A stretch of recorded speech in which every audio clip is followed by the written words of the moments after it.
Hello YouTube, Dave here again. Welcome to day number 4 of our accessory week here on my channel. So this past week I've been looking at some of my favorite accessories and types of accessories for tabletop role-playing games. For me specifically, Dungeons & Dragons. So far we've looked at miniatures, we've looked at dice, and we've looked at fold-out maps and dungeon tiles. Now, all of those previous 3 videos had opportunities for people to kind of go out and get modern or newer versions of whatever I talked about. Now, with the miniatures in particular, those were all currently available stuff. The dice was, pretty much the same story. The maps and the dungeon tiles are a little bit different, but there are dungeon tiles coming up. Today, the accessory that I want to talk about is a couple of periodicals or regular monthly magazines that used to be produced for Dungeons & Dragons. Now, this one's kind of a bittersweet video for me to make because going through and looking through some of these magazines was really nostalgic for me, and it also makes me lament the fact that we don't have the regular magazines being produced anymore. I mean, there is Dragon Plus on the Wizards of the Coast website, but to me that's just not really the same. It just doesn't feel, the same to me. It does have like the Unearthed Arcana stuff in it, but you can also find those separately. So what I want to talk about today are the magazines, Dragon Magazine and Dungeon Magazine. This is not going to be like a history of or anything like that. I still want to do an actual retrospective on these magazines. Now, this did start off with Dragon Magazine being the first to be released, and it was actually released under the name The Dragon. And it was released way early on in the lifespan of Dungeons & Dragons. Now, again, I'm not going to go into the history and give exact dates at this point in time, but I will do a little bit more thorough when I actually talk about these magazines in sort of a retrospective sense. So what Dragon Magazine is it was a place to get just articles for Dungeons & Dragons, and in the past they even had stuff for other role-playing games. The kind of things that you could find in here would be some new ideas for classes, races, some new monsters. You would also find things like some fiction, so there were some like short stories and stuff that you could read in these magazines, and I think some of them were collected later on into like actual novels and stuff like that. I want to say some of the short stories that I have in a collected book for Forgotten Realms, I want to say some of those were originally found in these magazines. I could be wrong on that, but I know that there was a lot of fiction. Another one of the great things about Dragon was that it would explore the new concepts or kind of give like new settings or things like that that you could use. For example, Dragon Magazine way back in 2003, so back in May of 2003, long before the show, and if you watched yesterday's video you already know what this is. So this was the issue of Dragon Magazine that had Westeros in it. And what it actually has is, including, in addition to the map itself, there was some campaign information. So this is part of the Westeros. We know it as Game of Thrones. Started, I think, as a Song of Fire and Ice, but this is just some information for running an adventure at the Wall, which is just really kind of cool. You've got the Night's Watch, so Rangers of the Night's Watch, Prestige class, and it even has the stats for Jon Snow. So at this point he was a Fighter 2, Ranger 3, and Ranger of the Night's Watch 2. So that is a 7th level character. So that's pretty cool, and just has, like I said, a lot of really cool information. That's something that Dragon Magazine used to do a lot of. They also had a campaign setting for, I want to say, Dark Sun. I think it was in Dragon Magazine. I was just kind of looking through just to grab a few issues at this point, because as much as Dragon Magazine is fondly remembered, and as much as people are really nostalgic for this one, and as cool as some of the issues were, now again, I started buying it near the in 3rd edition days, so kind of around the time, shortly before the revision to 3.5. And the one thing that I will say is that for me, Dragon Magazine in this era was really kind of hit or miss. So I always felt like I was, always just a couple of bad extra bad issues away from canceling my subscription, which I didn't have like through the magazine itself. I had it through my local game shop. But I always felt like I was kind of on the verge of saying, you know what, I don't really want Dragon anymore, just because it was just, with the 3rd edition ones, it was really loaded with like feats and prestige classes and stuff like that that I just wasn't wholly interested in. But that said, you know, when it got to the point where I was really going to say, you know, this is the last issue, you know, if this one's not good, then I'm going to, you know, get rid of my subscription, they would end up putting out something really good. And this, like, Westeros one was one. Even though I wasn't reading the novels at the time, this is one of the issues that kind of kept me going. Other issues that they had that were really good was when 3.5 first released. Now, they did a bunch of preview articles for 3.5 that I showed in my 3.5 retrospective. But Dragon Magazine, as soon as 3.5 Dungeons & Dragons came out, ran a series of special editions or special issues for 3.5 specifically. And so this one here was all about your, like, martially based characters. So you had options for fighters, barbarians, monks, paladins, rangers, and rogues. Which was actually, again, just a really cool issue. And these are some of the more sought after. I don't have the Dungeon Master screen anymore. I gave that to a friend of mine, and the reason was that I didn't really think it was all that useful. And they dedicated the entire, like, you know, bottom of the screen, I think, to just showing off, like, miniatures from the upcoming Harbinger set for D&D minis. But again, this was just a really great issue here, and again, it's one of the more sought after modern magazines, are these update ones. So again, just a lot of really cool information. So we got our specialist fighters, and you know, the artwork was usually pretty good in these, and they also had some sage advice articles, which was another great part of Dragon Magazine, because these would clarify issues or rules questions that people had. So these were some of the most useful articles, and one of the main reasons that I would still look forward to getting the magazine every month, just to see, you know, what kind of things they would clarify. So they had this one for your martial characters. They also had some magic-based, you know, an update issue for that, which also contains the first look at the Eberron campaign setting. Now this one here had some cleric abilities, bard stuff, druid, sorcerer, and wizard stuff. But it also had the Eberron sneak preview, and I want to actually have a look at that and see kind of what I can find here. I just want to have a look at that again and just see if it's the one that I think it was. It may not be. It may not be the Imagine a World thing where... but what we got here, so page 28. Nope, it totally is. So this was the introduction to Eberron. And Eberron has become one of my favorite campaign settings, but the way it was introduced didn't really do a whole lot for me. You know, it was just, I don't know how to explain it, but, you know, the whole Imagine a World thing that they just kind of kept, you know, really trying to hammer out there, it just, for me, it didn't quite click, and it would be a while before I actually would buy Eberron stuff, just because I was kind of turned off by, like, the Warforged, and again, that sort of marketing thing just, like I said, really didn't do anything for me. But I just want to see, they also had a preview of the D&D miniatures. I thought I would show that off as well, just while I got the magazine open here. I'm not going to go into too much detail on all of these, but page 22. But again, I thought it'd be kind of neat to just show off some of these early miniatures. So here we go.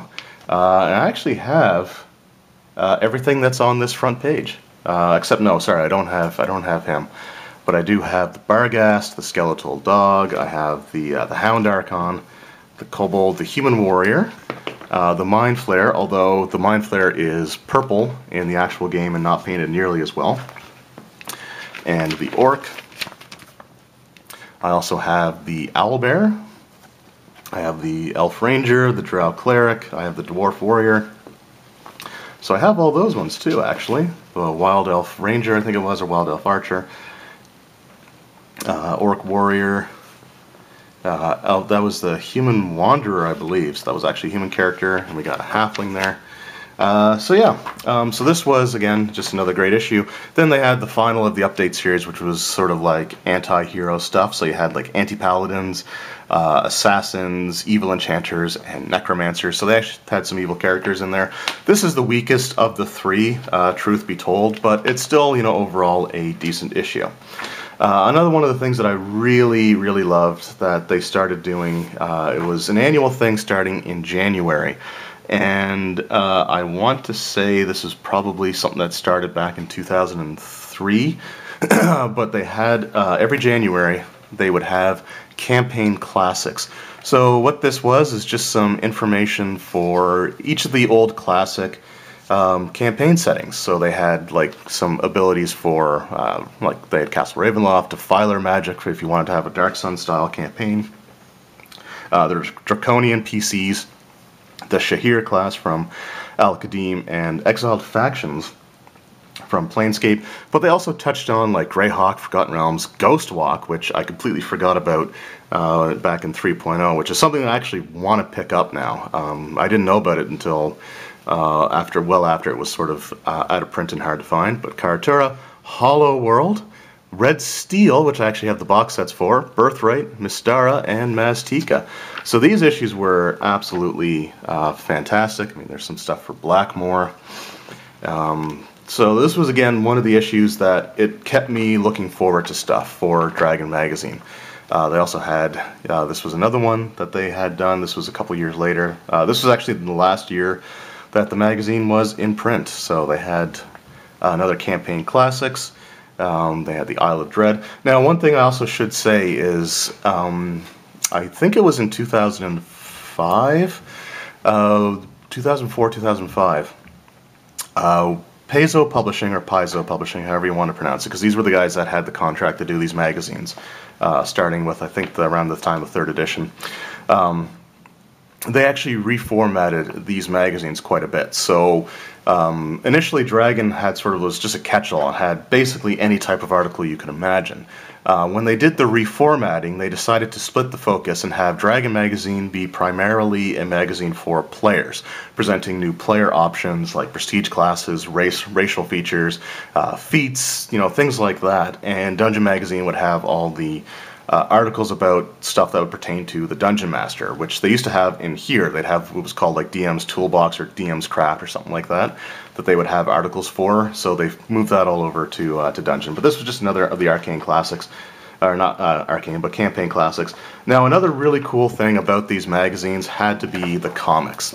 And for a while, they were actually running some exclusive Order of the Stick comics that weren't appearing on their online comic.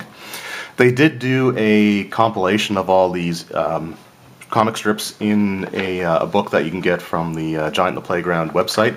I still have to pick that up. I haven't done that as of yet. But they had this, they had Nodwick, they had Zagonia. They had a lot of really great comic strips. And the comics were, even if the magazine itself was pretty meh, in my opinion at least, the comics were always something that I loved. And just, you know, a couple other ones they had. Dragon Magic and Ancient Spells. This was actually, again, another one of those issues that kept me from canceling my subscription, because I actually really loved this issue. Unfortunately, where I had these stored in a box, I had them standing up so they could all fit in the box, and I need to kind of get them pressed back so that they're not like that. I'll just put some weight on them for a while. One of my favorite issues of Dragon ever was this one here, Vecna Lives. So they started having some articles about the different deities in the default version of Dungeons & Dragons, which was Greyhawk, essentially. And I had bought the Deities and Demigods book for 3rd edition, 3.0, because I wanted to learn more about Vecna specifically. Like, I bought the book solely to learn about him. And the reason for that was the Forgotten Realms equivalent, Faiths and Pantheons, actually had some really great information about the backgrounds of a lot of their more major gods. You know, doing write-ups about their history, how they became gods and stuff like that. And I wanted to read this for Vecna because Vecna is one of the few, at least in the core rules, is one of the few ascended mortals. So he was initially a mortal being that became a god. So I really wanted to read his backstory, and the Deities and Demigods book only had about a paragraph on each of the deities and then their stats, and the paragraph that they had was very similar to what was in the player's handbook under the god description. So this one actually had the history of Vecna, which was just unbelievably awesome. I loved it to death. I read it a few times over. It's been quite a few years though, so I don't remember a lot of it. We also have some vampire stuff, which was cool. See if I can find. Alright, I skipped over, but anyway, this was another one of my all-time favorite issues, along with this one here. And this one's kind of innocuous, but, the couple things that I loved about this: comprehensive guide to bows and crossbows. I loved playing archers, even though I rarely got a chance to play. So this article was something, again, I was very interested in. But they also had stats for Dagon, who is a character out of Lovecraft, but they featured him in the Dungeons & Dragons myth world. And actually, this book here, The Art of H.P. Lovecraft's Cthulhu Mythos, I have that book. That's actually something that I have in my collection. And I also have that adventure game for Order of the Stick, even though I think I played it once and we did it totally wrong. But again, just really cool stuff. And this was one of those issues that that I really loved. And of course you got Dagon there, including his stats, which is a CR 30 creature. So this was around the time that they split the demons further. So in 2nd edition Advanced Dungeons & Dragons, they didn't want to use the terms demon or devils because of religious backlash. So they had the Batazu for devils and the Tanari for the demons. And in 3rd edition, they split them even further, so that they had, before the Tanari, so the Tanari were a breed of demons that kind of usurped the previously existing ones, which was the Obriths. And I think there was even a 3rd type that I just can't remember off the top of my head. But Dagon was amongst the very first of the Obriths, and he's one of the only few that's still left. And again, as a Lovecraft fan, just to have Dagon, it was just so unbelievably awesome. So again, another one of my favorite issues. Alright, we're just going to kind of power through the last couple here.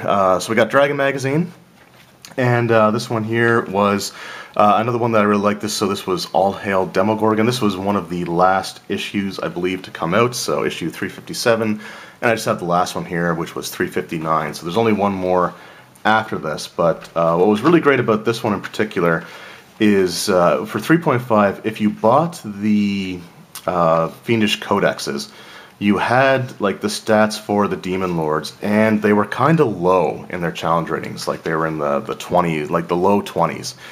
And so they kind of retconned that with these magazines. So here we got the Demogorgon one here.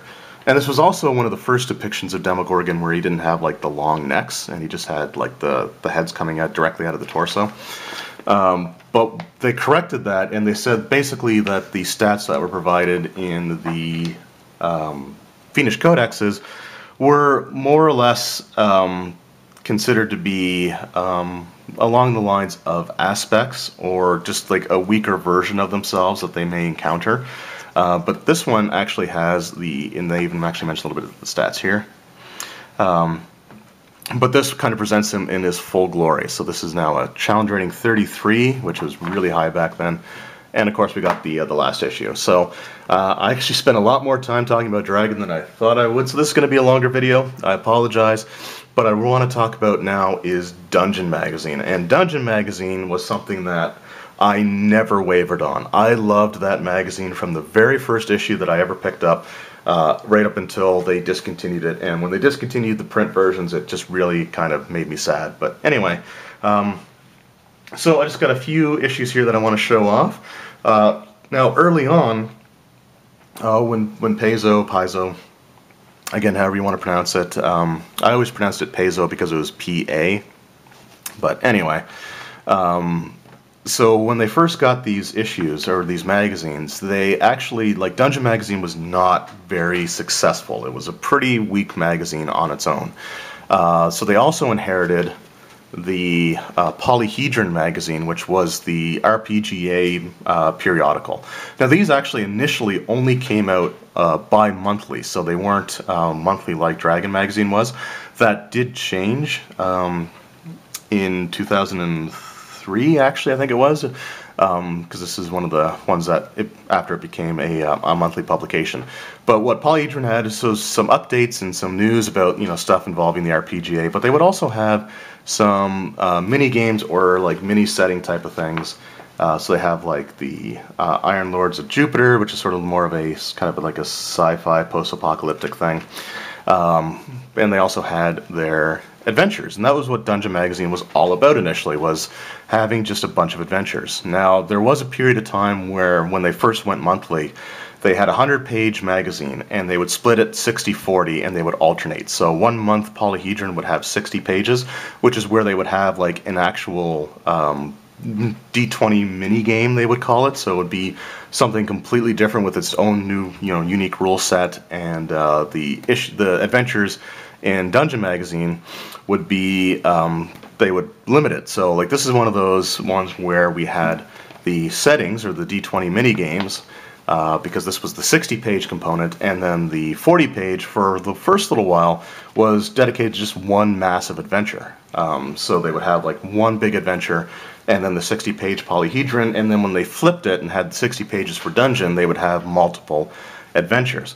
This one here, Prison the Firebringer, is one of my all-time favorite Dungeon Magazine adventure. It was just absolutely fantastic. I did a whole video on it. Other cool things that Dungeon Magazine did, so I have another one of their super adventures. So this is Moor Castle, and this is a follow-up, or sort of like a return to the module Mordenkainen's Fantastic Adventure. So this takes place, I believe, in the exact same location. So there's a lot of like classic stuff that's thrown in there, and yeah, there's even a foreword here by Gary Gygax. Actually wrote something for this, or reprinted an article for it. There was actually a while where Gary Gygax did have a column of articles in these magazines, but anyway. So this was, again, a really cool one. They did a couple of issues later that would have new levels to explore in this location, which is really great. Another fantastic aspect of the magazines was, I'm going to talk about the actual campaign paths in a moment, but so the campaign paths, which I'll show off here shortly, were levels 1 through 20. So they were a complete campaign for your players to go through. However, they also had quite a few, not quite a few, but they had a few campaign arcs, and what the arcs were was just a series of 3 adventures spread over 3 issues. So this one was all about so this was sort of about an abyssal madness. I can get it to focus there. So we had Touch of the Abyss, Shadow of the Abyss, and Wrath of the Abyss. And what was really kind of cool is, starting with what is this? Shadow of the Abyss. It was kind of a slight reimagining of Against the Giants. So this kind of followed a similar storyline where, the Giants were, proving to be a threat, and they were, causing trouble. And it turns out that they were being manipulated by the Drow, which is how some of the classic, like Against the Giants and, the Queen of the Demon Web Pits adventures, like they all kind of led into one another. So this was sort of a reimagining, but it was its own separate thing.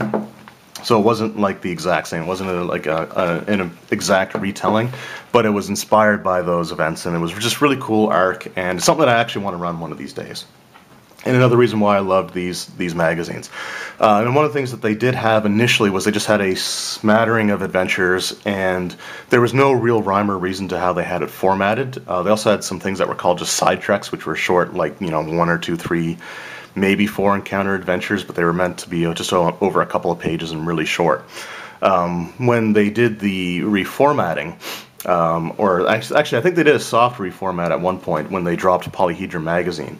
And from that point forward, they were determined to have 3 adventures in each issue. One would be a low-level adventure, one would be a medium-level adventure, and one would be a high-level adventure. And I want to say like the low levels were like levels 1 through 7, and I think it was like 8 through 15 or something like that for the intermediate level, and then I think it was like anything 15th and above for the high level. So just another really great way that they kind of reformatted it, and it made it so one of the best things about these magazines was that even if you didn't use the campaign paths, there was always something that you could just kind of pull out and put into a campaign, and that was one of the reasons that I love this magazine so much. Now, the major things that I really loved when they started doing was the campaign paths. Now, I'm not going to go into a lot of detail because I think I want to do individual reviews on each of these, but what the campaign paths were, and this was a risky thing, and something that, you know, they were kind of concerned about when they first started doing it. But it was a series of adventures that were meant to take your players from 1st all the way up through 20th level, so it would be an entire adventuring career. The first one that they did was called the Shackled City campaign path, or adventure path. And this one was unbelievably great. But the interesting thing is that because they were concerned about how this would be received, they wanted the adventures, at least early on, to be very independent almost. Like they could stand alone without being connected. Like they were all connected sort of in the background, but they were adventures that you could just run and just use this setting as the thing that kind of binds them. Now again, behind the scenes, there was a lot of like manipulations and things going on, but they wanted to make the initial ones kind of stand alone. And at first I wasn't a huge fan of that, just because it felt like too much stuff was happening behind the scenes that the players would never know about. As I've, you know, run more adventures and campaigns, stuff like that, I've actually come to appreciate the fact that not everything felt like it was strictly related to each other. Even though it was, it didn't feel that way. So the players felt that they were just doing things that weren't all connected to this one grand, you know, storyline that they feel like they can't get away from. So this had a lot of stuff that was just completely, you know, it felt sort of unrelated or random or very loosely tied together. And I think that's something that, looking back, I really appreciate about this. So this was the Shackled City. So this started off, they were running it, so this was a bi-monthly magazine at the time. They did start going monthly, I think, right after the second, as the second issue came out. Which is good because at first it was going to be like one installment every 4 months, and they wanted to initially have it as like just 6 adventures, but they did end up making a lot more. So this was just the first issue, again with the Beholder Oribus Philanthro on it, and I love Beholders, so yeah, I had to get this. Then you have Flood Season. And this was a cool one because, again, it felt like completely unrelated. It was just, you know, where the campaign took place was in the bowl of an extinct volcano, or allegedly extinct volcano, that was prone. It was in a tropical region, so in their winter they would have what was just called the flood season, and the flood season would be a period of heavy rain. And because this was built into a giant bowl, the clerics, there were 3 major religions. The clerics used to craft wands of control water just to keep the floods in check. And the premise of this adventure was that the wands were stolen. They went from making the clerics went from making the wands themselves to just purchasing them from a nearby city. So on the way back, they were stolen, and the player characters have to go and try to recover as many of them as they can. This also introduced the Ebon Triad, which was a really cool concept. It was the gods Vecna, Erythnol, and I want to say Nerul. But the premise was that these 3 gods were initially one over god. And they were split into, you know, these different entities, and Vecna stole the divine energy from part of it, and it was really kind of interesting concept. And it was kind of a red herring villain, like they weren't really a major player in this campaign, but it was just sort of a cool concept that I actually really liked, and something that I planned on using in the future as well. And we just got the other adventures here. Demon Scar Legacy, which had a really cool location, but it also had a puzzle in it that was color-based. And I have a friend in particular who was, I think, emotionally scarred by puzzle-based or color-based puzzles. And it was really kind of disturbing because once we got to it, he just like you could almost hear like a click in his brain where he just checked out. The Test of the Smoking Eye was a really cool adventure because at the end of it, one of the player characters could potentially be a future ruler of a layer of the Abyss. So the layer of the Abyss was called Akapitis, and what was unique about it is that it contained Alright, sorry about that, camera cut out. But what was really cool about the layer Occipitous is that it contained parts of Celestia that were broken off when the ruler of this layer, the fallen angel Adamarcus, he actually launched an invasion on Celestia. And to stop him, they just basically took the part of Celestia that he had gained a foothold on and cast it into the Abyss. So you had this part of the Abyss that was considered haunted by the demons because of the celestial influence. And passing the test of the Smoking Eye, you could actually start to manipulate the layer and change things. And another cool thing about it was if the character who had the sign of the Smoking Eye, who passed the test, if they died, there was a strong chance they would be resurrected on the plane of Occipitous. So the only place they could really be killed on was Occipitous itself. The downside is that when they died and were reincarnated or regenerated on Occipitous, there was a chance they would lose the sign of the Smoking Eye. But it was still a really cool concept, and one of my player characters actually ended up finishing the campaign as the lord of that layer of the Abyss in an attempt to purge it of all the evil. Then you got Secret of the Soul Pillars, which is another great adventure that really delved into spell weavers, which is like these six-armed creatures. Really cool one. Lords of Oblivion is the adventure where Orbis Philanthro reveals himself to be a beholder. And what was really great about this, and I told the story once before, but my player characters, Philanthro was somebody who was posing as a nobleman, and he's someone that had schemes for like gaining power in the small city of Cauldron itself. And the player characters ended up viewing him as a trusted ally, and they even helped him ascend to power through their actions. They backed his petition to become the new Lord Mayor, because I think the previous one died in one of the adventures. So they actually helped him become like the Lord of Cauldron, and when they found out that he was actually a beholder in disguise, they were furious, and like you could feel the betrayal. It was just such an amazing moment. And then you just have one of the cooler adventures here is, I can't remember the exact name of the chapter. Let me just open that up. 13 Cages. So I believe this is the one where the shadowy organization that was working behind the scenes launches their... oh no, sorry, that might not be the one. There is a part of this adventure where the machinations of the evil guy, the Cage Rights was their name.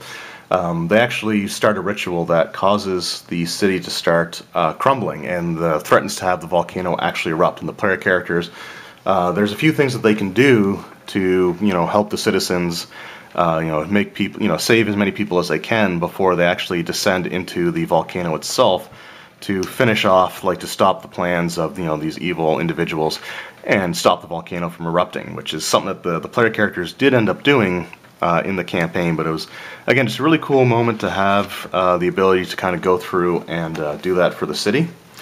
And then of course you just got the last issues where they go after the remaining Cage Rights, and then the final issue where they go to Accessory, where they can put a stop to the trapped or the enslaved, encaged Adamarcus. And Adamarcus was a really cool villain, just because he had like these two different forms that he could take on with wildly different abilities and their own hit points, so it was kind of like taking on two different creatures. He was an awesome villain. The only issue was that it was kind of hard to get the player characters motivated to fight him, only because he was already trapped, and he was enslaved. And to end the campaign and to end his threats, the characters had to free him and then battle against him. So, and if they killed him before if they killed him on Accessory, then he would just respawn in Occipitous, where he was the leader, the ruler of that layer of the Abyss. So the characters actually had to go and confront him in the Abyss itself in order to finally defeat him once and for all. So I just had I had him plane shift away once he was freed, or I think I had it. Yeah, I had him just plane shift away, and the character that had the sign of the Smoking Eye felt a threat to their layer of the Abyss. So anyway, So that was Shackled City, which was really great. It was they actually did a hardcover for it, which I have and ran all the way through to its completion. Hardcover has some modifications that are both good and bad, and again, I'll talk about that more in a separate video. But I want to move on immediately to the very next campaign path they did just a few months later. This is Age of Worms, and this is all about the rise of the god Caius. So Caius has like the spawn of Caius, which are zombies, which has these little green worms that they can infect you and turn you into a spawn as well. And this campaign was fantastic. It touches on definitely some classic things, including the rod of 7 parts. Now, you don't construct the entire rod. I think you get like 3 or 4 shards of it. But it goes into the history of it. It goes in like the Wind Dukes of Agua and the battle that they had against, you know, the Forces of Chaos and the defeat of Mishka the Wolf Spider, which caused the rod to shatter, and how the rod, or the parts of the rod, can be used to confront this god that's trying to escape and like he was imprisoned, but Caius is trying to emerge into the world. So this was actually a really great campaign path. It goes further into the Ebon Triad, which, as it turns out, was a farce that was created by the worshippers of Caius to do, like, they would do certain rituals and do certain things that would help release Caius, but they had no idea. Like, they thought it was a legitimate thing, so the cult itself was being kind of tricked. So this has a lot of undead in it, which is one of my favorite creature monsters. I'm not going to go into a lot of detail about the specific adventures themselves, but one of the really cool ones that I will show off here, so these are all the different issues, is, so this one here, Death and Doppelgangers, had one of the player characters potentially being replaced by a doppelganger.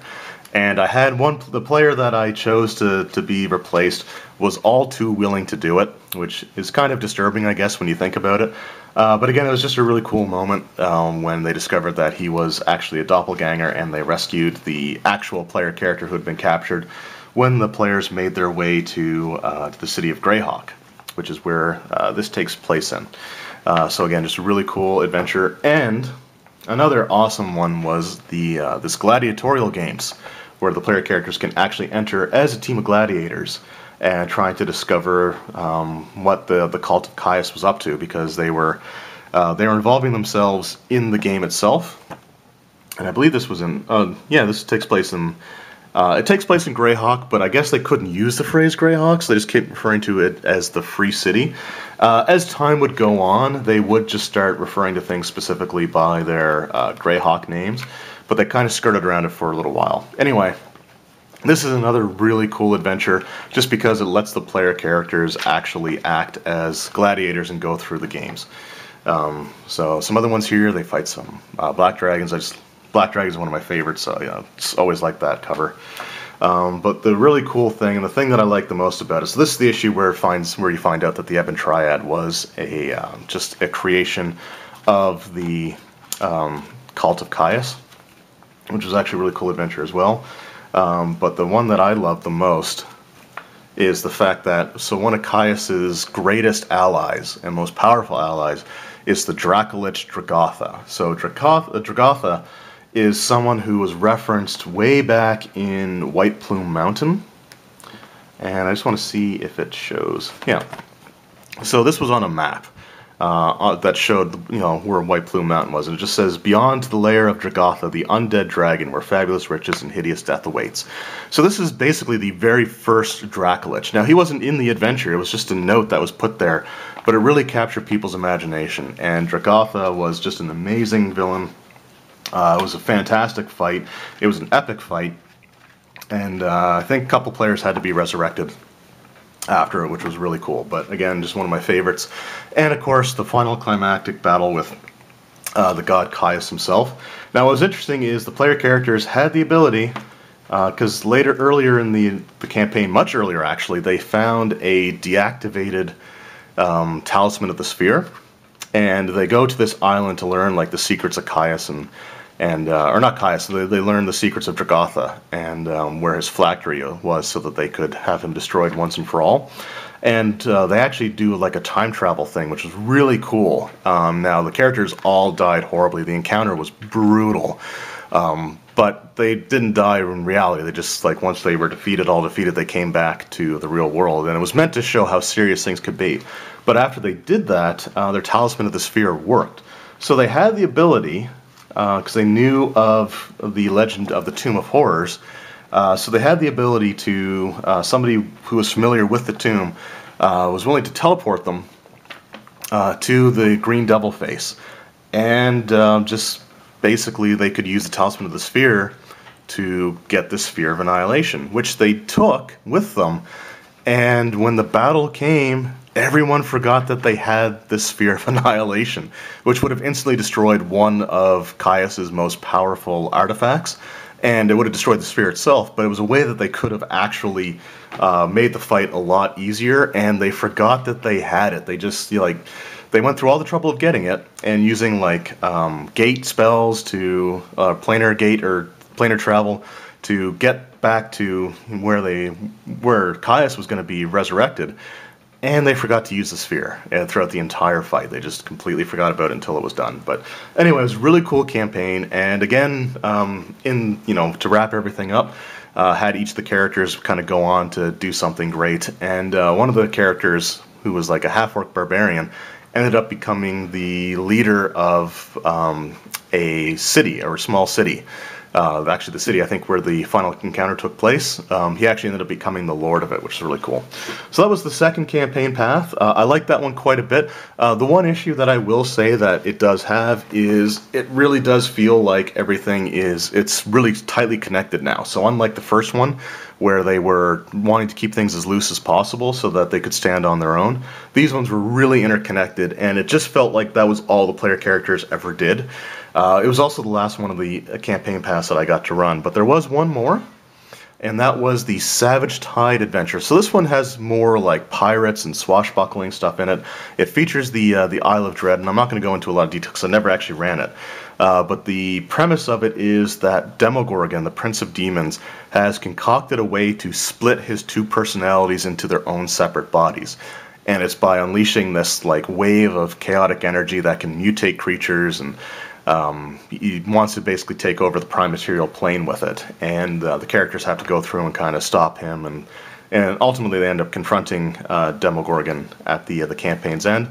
So again, this had a lot of nautical-based stuff. It had island exploration, had pirates and things in it. But they had some really cool characters in it, really cool villains. Again, I never got to run this, so I'm not super familiar with it.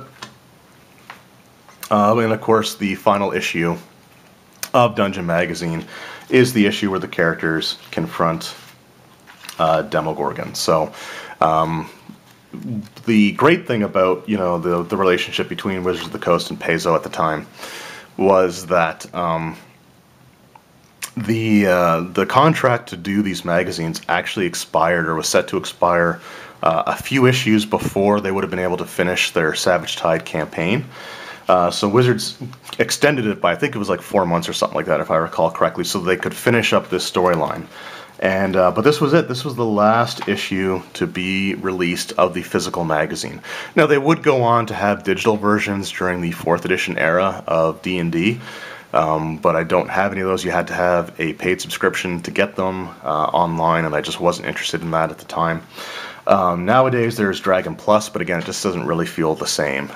So where Paizo, or Paizo, however you want to pronounce it, when these issues were done, when they could no longer produce stuff under the Dungeons & Dragons name, this is when they started with Pathfinder.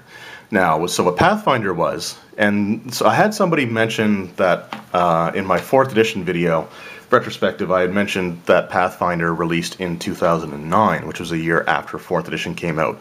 And I was told that I was wrong on my timelines, and I want to clarify or explain. I think I mentioned this in a previous video as well. So the Pathfinder, when I say Pathfinder was released in 2009, what I should have said, or the way I should have clarified it, was that the Pathfinder rule set was released in 2009. The Pathfinder brand was established way back in 2007 after these magazines ceased, but they were done in the form of these campaign paths. So they continued the adventure paths, and the first one was Rise of the Rune Lords, which I actually kind of want to go back and get. But so it just actually has a thing here. So Paizo presents Pathfinder, a monthly 96-page softcover, full-color OGL Open Gaming License Adventure Path product for use with the world's most popular role-playing game. So the initial campaign pass, until they released their own Pathfinder rule set, the Pathfinder monthly magazines with these adventure paths in them was for use with D&D 3.5. So when I say that Pathfinder was released in 2009, again, there's the Pathfinder rule set. So anyway, this video went way longer than I was expecting, and I apologize for that, but I love talking about these magazines, and it's something that I actually truly miss to this day. I would love to see Wizards of the Coast pick these back up and start putting out magazines again, like physical print magazines. It would be something that they don't have to do like a monthly thing. They could just do a quarterly magazine, you know, like a Dungeons and Dragons quarterly, and have, you know, part of the magazine just be like some Unearthed Arcana stuff for playtest purposes, and have part of it be like, you know, the dungeon where they have adventures and stuff in it. Anyway, so those were sort of just my thoughts and memories on Dungeon Magazine and Dragon Magazine. Let me know in the comments below what are your guys' thoughts and memories and recollection of these magazines. Did you collect them? Were you into them back in like the first edition AD&D days, second edition? Were you around for the very end? Let me know what your guys' thoughts are on these, and would you like to see this return in some form or fashion? And when I say return, I mean actual physical print. So let me know what you guys think in the comments below. Again, I'm sorry this went kind of long, but I love these things so much. So anyway, thank you everyone for watching. I hope you've enjoyed, and we'll see you next time.